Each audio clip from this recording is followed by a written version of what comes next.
Community policing లో భాగంగా మందమరి పట్టణంలో గల ప్రాణహిత కాలనీ షిర్కెలో సీసీ కెమెరాల ఉపయోగం అవసరంపై అవగాహన కల్పించగా కాలనీ వాసుల సహకారంతో 16 సీసీ కెమెరాలు ఏర్పాటు చేయగా బెల్లంపల్లి ఏసీపీ రవికుమార్ కాలనీ వాసులతో కలిసి కమ్యూనిటీ సీసీ కెమెరాలు ప్రారంభించారు. అనంతరం ఏసీపీ మాట్లాడుతూ సీసీ కెమెరాల ఏర్పాటు చేయడానికి సహకరించిన ప్రాణహిత కాలనీ ప్రజలకి అభినందనలు తెలిపారు. సీసీ కెమెరాల వల్ల ఎన్నో ఉపయోగాలు ఉన్నాయని, సీసీ కెమెరాలు ఉన్న ప్రాంతాలలో ఎలాంటి కేసులు నమోదు కావడం లేదని, ఏ చిన్న సంఘటనలు జరిగినా సీసీ కెమెరాల ద్వారా వెంటనే తెలుసుకోవచ్చని, సీసీ కెమెరాలు మరింత భద్రత కల్పిస్తాయని, సీసీ కెమెరాల ద్వారా ఈ మధ్య కాలంలో చాలా కేసులు ఛేదించడం జరిగిందన్నారు. కేసుల ట్రయల్ సమయంలో సీసీ కెమెరాలు సాక్ష్యంగా ఉపయోగపడతాయని తెలిపారు. సీసీ కెమెరాలు రాత్రింబవళ్లు 24 గంటలు ప్రజలకు రక్షణగా నిలుస్తాయన్నారు. పోలీస్ స్టేషన్ పరిధిలోని సీసీ కెమెరాలు లేని కాలనీలు సీసీ కెమెరాలు ఏర్పాటు గురించి ముందుకు వచ్చి పోలీస్ శాఖకు సహకరించాలని కోరారు. కమ్యూనిటీ పోలీసింగ్ లో భాగంగా ప్రతి ఒక్కరూ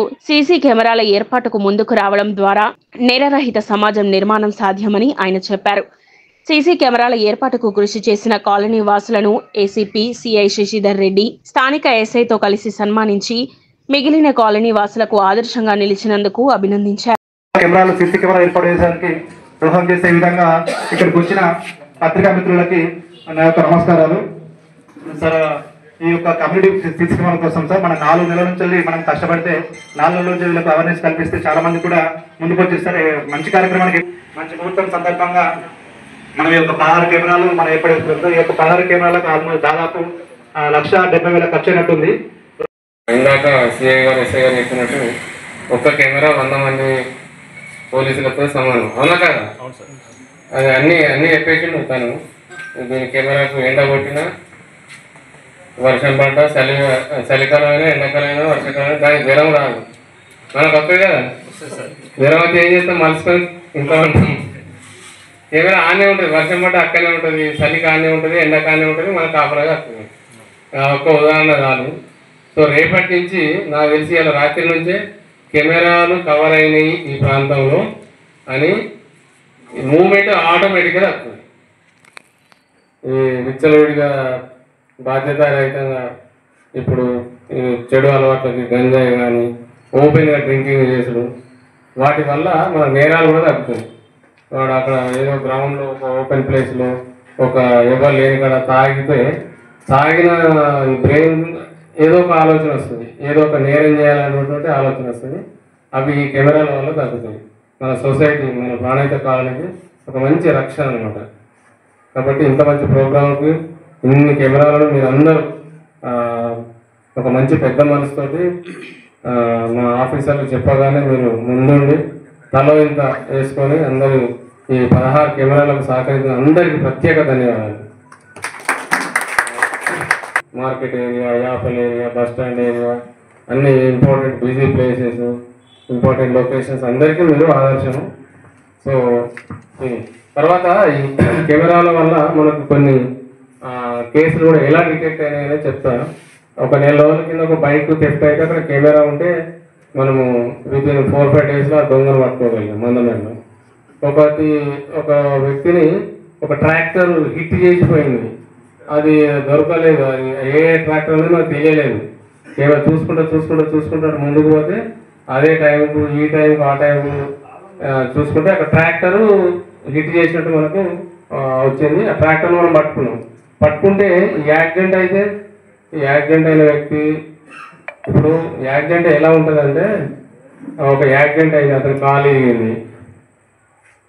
ఆ హిట్ ఇచ్చిన ఈ వ్యక్తికి ఏ వెహికల్ అయితే డాష్ ఇస్తుందో, హిట్ ఇస్తుందో, యాక్సిడెంట్ చేస్తుందో ఆ వెహికల్ దొరకబట్టుకుంటేనే ఈ దెబ్బ తగిలిన వ్యక్తికి లేకపోతే చనిపోయిన వ్యక్తికి ఇన్సూరెన్స్ కవర్ అవుతుంది. అదనమాట. ఇప్పుడు ఆధారం అతనికి యాక్సిడెంట్ అయింది, అతనికి గుద్దినటువంటి వెహికల్ దొరకబడితేనే అతనికి ఇన్సూరెన్స్ డబ్బులు కానీ అవి క్లెయిమ్ అవుతాయి. సో ఈ కెమెరాలు దానికోసం పనిచేస్తాయి. కొట్లాటలు ఆటోమేటిక్గా తగ్గుతాయి. ఒకవేళ జరిగితే ఎవడు నిజమైన నేరస్తుడు, ఎవడు అబద్ధం ఆడతాడు, ఎవరు నిజం చెప్తాను అనేది నిర్ధారణ అవుతుంది. తర్వాత దానికి ఎవిడెన్స్ వాల్యూ ఉంటుంది. ఇప్పుడు ఒక 4 ఉన్నారు, కెమెరాలు లేవు, నిజంగా నేరం జరుగుతుంది కానీ వాళ్ళు చెప్పరు. చెప్పకపోతే అది కోర్టులో కేసు పోతుంది. కెమెరాలు ఉంటే అలాంటి ప్రాబ్లం ఉండదు. మనం ఎలాంటి ప్రలోభాలకు గురి చేయలేము కెమెరాలని. అదొకటి. మనకి ఇంకా ఎన్నో కేసులు ఇప్పుడు మనకు బెల్లంపల్లిలో ఒక హైదరాబాద్ నుంచి వాళ్ళు వచ్చారు. ఒక ఫర్నిచర్ షాప్ వాళ్ళు పొద్దున 10 గంటలకే కార్లకు వెళ్ళి 24 లక్షల రూపాయలు ఇద్దరు వాళ్ళు హైదరాబాద్ నుంచి కార్ ఎట్లెట్లా వస్తే వాళ్ళు అక్కడి నుంచి దొంగలు వచ్చారు. వాళ్ళు పొద్దున టిఫిన్ చేస్తుంటే 10:30కు ఇది సుమారు 4 నెలల క్రితం జరిగింది బెల్లంపల్లిలో బజార్ ఏరియాలో. అది ఆ ఏసీపీ ఆఫీస్ ముందు, మా ఆఫీస్ ముందు ఒక కెమెరా ఉంది. అటు శాంతికాని వైపు పోయినట్టు కెమెరాలో పడింది. అక్కడి నుంచి మళ్ళీ మందమర వచ్చినట్టు, టోల్ గేట్ వచ్చినట్టు ఇదంతా. కానీ ఆ బండి నంబర్కి సరిగ్గా వాళ్ళు వీళ్ళు హైదరాబాద్ నుంచి ఫాలో చేస్తున్నారు కాబట్టి ఈ రాత్రి ఈ ఫర్నిచర్ షాపులు ఎక్కడ ఆగిండు అంటే మంచిర్యాలలో ఒక లాడ్జ్ కూడా ఆగిండు. సో వీళ్ళు కూడా వాళ్ళు వెనక రావాలి కదా, వచ్చారు. వస్తే అప్పుడు ఈ దొంగలు ప్రయాణం చేసినటువంటి 2 వీలర్ బైక్ నంబర్ అక్కడ క్లారిటీ వచ్చింది. ఆ నంబర్ హైదరాబాద్ బండి అని. అప్పుడు కట్టలు కట్టుకుని ఒప్పుకున్నాడు. మిగతా మొత్తం 4 వచ్చారు. ఒకరి తర్వాత 24 అవర్స్ లోపల 24 లక్షలు రికవర్ అయింది. సో అంటే ఇంత పనిచేసే కెమెరాలు చాలా మంచి పని చేశారు మీరందరూ. సో ఈ కెమెరాలు ఉండడం వల్ల నేరాలు తగ్గుతాయి. ఒకవేళ జరిగినా కానీ అది నిర్ధారణ అవుతుంది. ఇంకొక ఊర్లో